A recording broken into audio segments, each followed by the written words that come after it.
ஓம் ஸ்ரீ குருப்யோ நமக. ஆன்மீகம் பிளஸ் நேயர்கள் அனைவருக்கும் ஜோதிட குருஜியின் இனிய வணக்கங்கள், வாழ்த்துக்கள், ஆசீர்வாதங்கள். பார்வதி பரமேஸ்வரர் துணையோடும் நவ கிரகங்களின் நல்லாசியோடும் இந்த பதிவினை நாங்கள் உங்களுக்கு வழங்குகிறோம். இந்த அருமையான காணொலியில் நம்ம பார்க்க போகிறது சுக்கிர பகவானின் அற்புதமான பேச்சு. இந்த சுக்கிர பகவானின் பேச்சு இந்த தடவை ரொம்ப அற்புதம் தான். ஏன்னா துலாம் ராசிக்கு ஆட்சி அமைக்கிறார். ரொம்ப அற்புதம். இந்த சுக்கிர பகவான் அப்படின்னாலே கலத்திரக்காரகன், சந்தோஷக்காரகன். ஒரு வாழ்க்கை துணையை ஏற்படுத்தி ஒரு சந்தோஷத்தை, எல்லா ஜீவராசிகளுக்கும் சந்தோஷத்தை கொடுக்கறது இந்த சுக்கிர பகவான் தான். அசுரகுரு சுக்கராச்சாரியார்னு பேர். இந்த சுக்கிர பகவான் இதுவரைக்கும் கன்னி ராசியில் நீச்சம். கன்னி ராசியில் நீச்சம் அடைந்து, நீச்சம் அப்படின்னாலே பலம் இழக்கிறதுன்னு அர்த்தம். அஸ்தங்கம் வேறு, நீச்சம் வேறு. அஸ்தங்கம் மறையிறது, இது நீச்சம்னா பலம் இழக்கிறது. இந்த பலமிழந்த சுக்கிர பகவான் நிறைய பேருக்கு தனவரவில் ஒரு பெரிய தடையை கொடுத்தார். வருமானம்ங்கிறது வரல. நிறைய பேருக்கு ஏதோ வந்திருக்கு, போயிட்டுருக்கு. கடன் வாங்கிறது வேற, கடன் வாங்கி அந்த வருமானம் வர்றது வேற. ஆனால் நமக்கு சேர வேண்டியது, வர வேண்டியது தான் வருமானம். அந்த வகையில் இந்த கலத்திரக்காரகன், சந்தோஷக்காரகன் சுக்கிர பகவான் கன்னி ராசியில் நீச்சமடைந்து சஞ்சாரம் பண்ணவர் இப்போ துலாம் ராசிக்கு ஆட்சி அமைக்கிறார். சூப்பர். பலமே இல்லாதவர் அடுத்த வீட்டுக்கு ஆட்சி அமைக்கிறார்னா ரொம்ப விசேஷம். இதில் ரெண்டு குருமார்களுக்கும் இருக்கிற வித்தியாசத்தை பாருங்க. அதாவது குரு அப்படின்னாலே தேவகுரு, அசுரகுரு. தேவகுரு பிரகஸ்பதி, நம்ம குரு வியாழ பகவான். அதே சமயம் அசுரகுரு சுக்கராச்சாரியார், சுக்கிர பகவான். இந்த சுக்கிர பகவான் அப்படிங்கும்போதே கன்னி ராசியில் நீச்சம் அடைந்தவர் அடுத்த ராசிக்கு ஆட்சி அமைக்கிறார். அற்புதம். அதே குரு பகவான் பாருங்க, தேவகுரு எப்போவுமே பார்த்தீங்கன்னா தனுசுல ஆட்சி அமைத்தவர் அடுத்த ராசிக்கு போகும்போது நீச்சம் அடைஞ்சிடுறார். மகர ராசியில் நீச்சம். ஸோ இதில் தான் நம்ம வேறுபாடு பார்த்துக்கணும். எப்படின்னா எல்லா விஷயத்துலையும் சந்தோஷமாக இருக்கணும்னு நினைக்கக்கூடிய ஒரு கிரகம் சுக்கிர பகவான். என்னதான் சந்தோஷம் இருந்தாலும் இந்த காலத்துக்கு என்ன தேவை? மணி, துட்டு, டப்பு, நகதி, இந்த பணம் இருக்கணும். பணம் இல்லைன்னா எந்த பிரயோஜனமும் இல்லை, எந்த சந்தோஷமும் இல்லைங்கிற நிலைமையில் இந்த பூலோகம் இருக்குது. அப்போ இந்த தனக்காரகன் யார்? குரு பகவான். சந்தோஷக்காரகன் நீச்சம் அடைந்தவன் அடுத்த ராசிக்கு வரும்போது ஆட்சி அமைக்கிறார். அதே சமயம் இந்த தனக்காரகன் ஒரு இடத்துல ஆட்சி அமைத்தவர், அதாவது தனுசு ராசியில் ஆட்சி அமைத்தவர் அடுத்த ராசிக்கு வரும்போது நீச்சம் அடைகிறார். அப்போ இந்த இதுலேருந்தே நம்ம என்ன புரிஞ்சுக்கணும் அப்படின்னா, பணம் தான் பிரதானம், வாழ்க்கைக்கு பணம் மட்டுமே பிரதானம் அப்படின்னு நினைக்கிறவங்களுக்கெல்லாம் இது ஒரு அடி. என்ன அப்படின்னா, பணம் நம்ம வாழ்க்கைக்கு தேவை. இந்த பணத்தை கண்டுபிடிச்சது நம்ம தான். என்ன ஏன்னா இந்த இடத்துல பாருங்கள், நிறைய வித்தியாசம் இருக்குது. பணம் அப்படிங்கும்போதே நம்ம இந்தியா இதில் பார்த்திங்கன்னா ரூபாய், என்ன அதே யூஎஸில் போனீங்கன்னா டாலர், என்ன அதே இங்கிலாண்டில் போனீங்கன்னா பவுண்டு, இந்த மாதிரி மாறிகிட்டே இருக்குது. ஸோ இந்த பணம் நம்ம கண்டுபிடிச்சது. ஸோ வாழ்க்கைக்கு தேவையானது என்ன. ஆனால் இதுதான் வாழ்க்கை அப்படிங்கிறது கிடையாது. வாழ்க்கையில் என்ன, எது இருந்தாலும் இல்லைனாலும் சந்தோஷம் வேணும். அந்த சந்தோஷத்துக்கு காரகம் நம்ம சுக்கிர பகவான். அப்போ இதுலேருந்தே வேறுபாடு பார்த்துக்கோங்க. ஒரு ரெண்டு கிரகமும் நமக்கு ஒரு பாடத்தை கொடுக்கறது. குரு ஆட்சி அமைத்து, தனக்காரகன் ஆட்சி அமைத்தவர் அடுத்த ராசிக்கு போகும்போது நீச்சம் அடைகிறார், பலம் இழக்கிறார். அதே சமயம் சுக்கிர பகவான் ஒரு ராசியில் நீச்சம் அடைந்தவர் அடுத்த ராசிக்கு வரும்போது ஆட்சி அமைக்கிறார். எப்போவுமே நீச்சம் அடைஞ்சவன் பலம் பெறுறது பெரிய விஷயம், பலம் இருக்கிறவன் பலம் இழக்கிறது அடுத்த விஷயம்.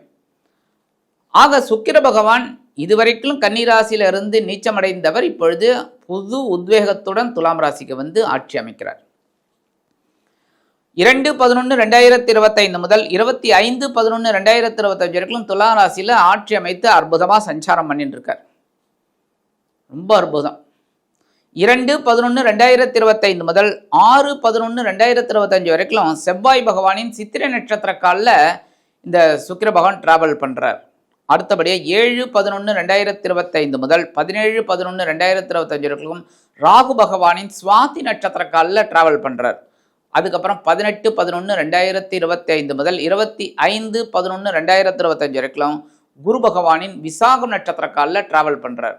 இதுதான் சுக்கிர பகவானோட இந்த ட்ராவல் டைம். இந்த 3 நட்சத்திரத்துலேயும் அப்படியே ட்ராவல் பண்ணுறார். ஆனால் ஆக்சுவலாக பார்த்தீங்கன்னா அவர் வந்து ஆட்சி, துலாம் ராசியில் ஆட்சி.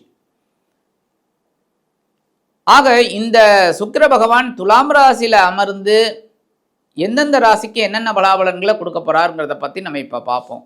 அதுக்கு முன்னாடி மீண்டும் ஒரு முறை கூறிக்கொள்கிறேன், சப்ஸ்கிரைப் பண்ண அனைத்து இனிய நெஞ்சங்களுக்கும் எங்களது மனப்பூர்வமான நன்றிகள். இன்னும் நிறைய பேர் சப்ஸ்கிரைப் பண்ணணும். அதை விட நிறைய பேர் நம்மளோட சேனலில் இருக்கிற ஒவ்வொரு விஷயத்தையும் நீங்கள் பார்க்கணும். பார்த்துட்டு நம்மளோட இதெல்லாம் கண்டென்ட்லாம் நீங்கள் பார்த்து கமெண்ட் பண்ணுங்கள், லைக் பண்ணுங்கள், ஷேர் பண்ணுங்கள். இது எங்களுக்கு எதுக்கு சொல்கிறேன் அப்படின்னா, எங்களுக்கு ஒரு உத்வேகத்தை கொடுக்கும். இன்னும் நிறையா பண்ணணும், உங்களுக்கு நிறையா விஷயங்களை கொடுக்கணுங்கிற ஒரு ஆர்வம் எங்களுக்கு கிடைக்கும். அதனால் இதை நீங்கள் பார்த்துட்டு ஸ்கிப் பண்ணாமல் ஃபுல்லாக பார்த்துட்டு, ஏன்னா ஒவ்வொரு இதுலேயும் ஒவ்வொரு விஷயம் இருக்கும் உங்களுக்கு. அது எந்த நேரத்தில் வரும் அப்படின்னு தெரியாது. அதனால் நீங்கள் ஃபுல்லாக ஸ்கிப் பண்ணாமல் பாருங்கள், லைக் பண்ணுங்கள், கமெண்ட் பண்ணுங்கள், ஷேர் பண்ணுங்கள். ஹிமகுந்த மினாலாபம் தைத்தியானாம் பரமம் குரும் சர்வசாஸ்திர பிரபக்தாரம் பார்கவம் பிரணமாம்யகம். இப்போ இந்த பதிவுக்கு போகலாமா? அன்பான விருச்சிக ராசி நேர்களே, இந்த அருமையான காணொலியில் நம்ம பார்க்க போகிறது சுக்கிர பகவானின் அற்புதமான பேச்சு. இந்த சுக்கிர பகவான் உங்களுக்கு 2 ஆதிபதியும் என்னென்னா, கலத்திராதிபதி, விரையாதிபதி, 7/12 குடைய அதிபதி. இந்த 7/12 குடைய அதிபதி இது வரைக்கும் எங்கே இருந்தார் அப்படின்னு பார்த்தீங்கன்னா, உங்களோட லாபஸ்தானத்தில் இருந்தார். அப்பா அடி தூள் கிளப்பியிருப்பார். லாபஸ்தானத்தில் எந்த கிரகம் இருந்தாலுமே ரொம்ப விசேஷம். அதுலேயும் இந்த சுக்கிரன் இருக்கிறது ரொம்ப விசேஷம். நல்லபடியாக இருந்தார், நல்ல ஒரு வருமானம் கொடுத்துருப்பார், உத்தியோகத்தில் ஒரு முன்னேற்றத்தை கொடுத்துருப்பார். குடும்பத்தில் ஏகப்பட்ட. அதுதான் இல்லை சுவாமி. ஏன்? அவரே நீச்சமடைந்த நிலையில் இருக்கார். அவர் எப்படி உங்களுக்கு லாபத்தை கொடுப்பார்? அவரே பலம் இல்லை. அப்போ உங்களுக்கு சில வேலைகள் மற்ற கிரகங்களின் துணையோடு ஏதோ நடந்தது, பரவாயில்ல. ஆனால் குரு வந்ததுலேருந்து, குரு வந்து உங்களுக்கு இந்த இதுக்கு வந்துட்டார், 9ஆம் இடத்துக்கு வந்தோடனே உங்களுக்கு பெரிய மாற்றங்கள் கிடைச்சிது. திருமணமாகாத குழந்தைகளுக்கெல்லாம் திருமண யோகம் இப்போ 9ஆம் இடத்துக்கு வந்ததுலேருந்தே நல்ல ஒரு மாற்றங்கள் உங்களுக்கு கண்டிப்பாக இருக்குது. அந்த வகையில் குரு உங்களுக்கு பெரிய தேவகுரு அனுசரணையாக இருக்கார். ஆனால் இந்த லாபத்தில் இருந்த அசுர குரு உங்களுக்கு பெரிய மாற்றத்தை கொடுக்கல. ஆனால் இப்போ என்ன பண்ண போகிறார் அப்படின்னா, லாபஸ்தானத்தை விட்டு விலகி, நீச்சமடைந்த நிலையை விட்டு விலகி இப்பொழுது உங்களது விரயஸ்தானம் அப்படிங்கிற 12ஆம் இடத்துக்கு வரார். 12ஆம் இடத்துல ஆட்சி அமைக்கிறார். அற்புதமான சுப செலவுகள் உங்களுக்கு இருக்குங்க. அற்புதமான சுப செலவுகள். ஏன்னா சுக்கிரன் சுப கிரகம், சுப செலவுகள் தான் கொடுப்பார். அப்போ உங்களுக்கு எதிர்பாராத ஒரு வெளியூர் அல்லது வெளிநாட்டு பயணங்கள் உங்களுக்கு கிடைக்கும். திருமணமாகாத குழந்தைகளுக்கு திருமண யோகத்தை உண்டு பண்ணி கொடுப்பார். அதன் மூலமாக செலவு தானே. அதேமாரி வீடு, மனை, வாகனம் இதெல்லாம் வாங்கணும்னு நினச்சிங்கன்னா கண்டிப்பாக வாங்கிடலாம். அந்த திட்டம் உங்களுக்கு வெற்றியை கொடுக்கும். உறவினர்களின் மூலமாக சில நன்மைகள் நடக்கும். உத்தியோகத்தில் இடமாற்றம் இனிமையாக கிடைக்கும். நீங்கள் ரொம்ப நாளாக எதிர்பார்த்தீங்க, அதுவும் அந்த அரசாங்கத்துறையில் இருக்கிறவங்களுக்குலாம் அந்த இடமாற்றம் கண்டிப்பாக ஒரு 3 வருஷத்துக்கு ஒரு தடவை இடமாற்றம் உண்டாகும். அந்த இடமாற்றம் இனிமையாக உங்களுக்கு ஏற்ற மாதிரி கிடைக்கும். பதவி உயர்வோட கூடிய இடமாற்றம். அதுமாதிரி தொழில் வியாபாரத்தை கொஞ்சம் அபிவிருத்தி பண்ணி ஒரு வேறு இடத்துக்கு மாற்றி அந்த மாதிரிலாம் பண்ணலாம். கண்டிப்பாக பண்ணலாம். இந்த காலகட்டத்தில் சக்ஸஸ்ஃபுல்லாக இருக்கும். 2/11/2025 முதல் 6/11/2025 வரைக்கும் உங்கள் ராசிநாதனும் பகைரோன ரோகாதிபதியுமான செவ்வாய் பகவானின் சித்திரை நட்சத்திர காலில் வரும்போது உடல் ஆரோக்கியத்திற்காக கொஞ்சம் செலவு பண்ண மாதிரி வரும். அதுமாரி உத்தியோகத்தில் இடமாற்றம், அதுக்காக கொஞ்சம் செலவு. சில பேருக்கு கடன் வாங்கக்கூடிய ஒரு சூழலும் உண்டாகும். கடன் வாங்கியாவது செலவு பண்ணிவிடுவோம்பா, இந்த செலவை மீட் அவுட் பண்ண முடியல, கையில் காசு இல்லை, சரி இந்த நகை அடமானம் வச்சாவது இந்த செலவை மீட் அவுட் பண்ணித்தான் ஆகணும். சில பேருக்கு கடன் வாங்கக்கூடிய ஒரு சூழல், சில பேருக்கு இந்த நகை அடமானம் வைக்கிறது, அந்த மாதிரிலாம் ஒரு சிச்சுவேஷன் வரத்துக்கு வாய்ப்பு இருக்குது.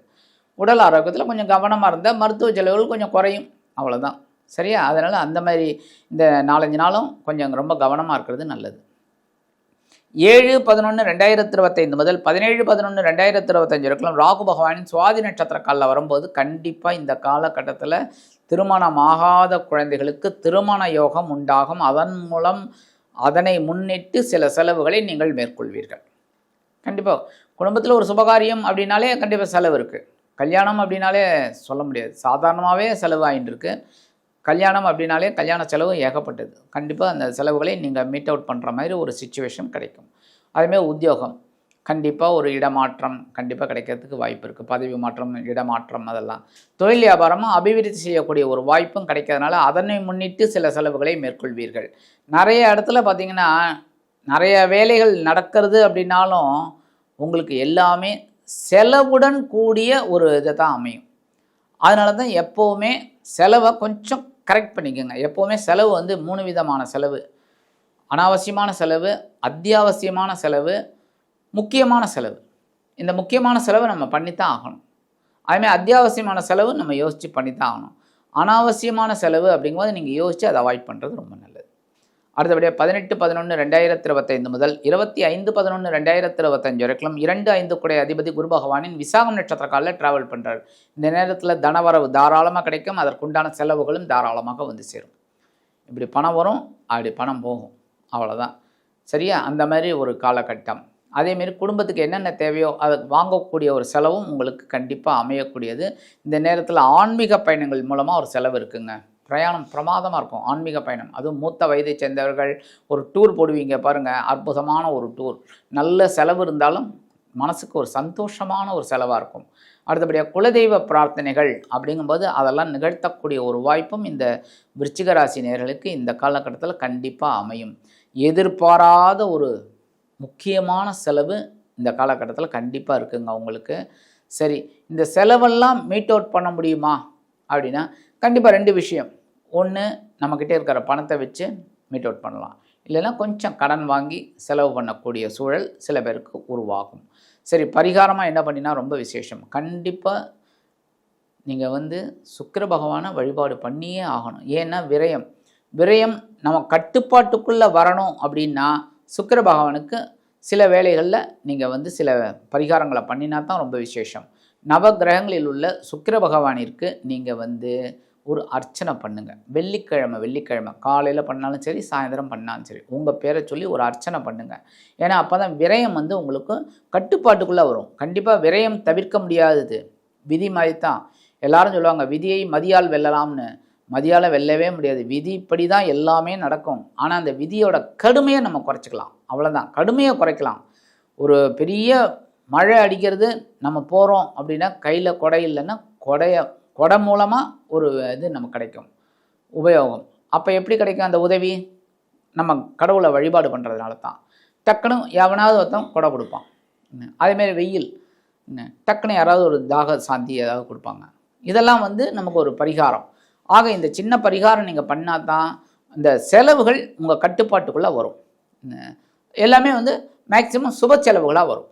ஆக இந்த பரிகாரங்களை நீங்கள் செய்வதன் மூலம் உங்களது களத்திராதிபதியும் விரையாதிபதியுமான சுக்கிர பகவான் உங்களது விரயஸ்தானத்தில் ஆட்சி அமைத்து சில அற்புதமான சுப செலவுகளை ஏற்படுத்தி கொடுப்பார் என்று கூறி விடைபெறுகிறேன். நன்றி, வணக்கம். மீண்டும் ஒரு அருமையான பதிவில் நான் உங்களை மனமகிழ்ச்சியோடு சந்திக்கிறேன். வாழ்த்துக்கள். வாழ்க வளமுடன்.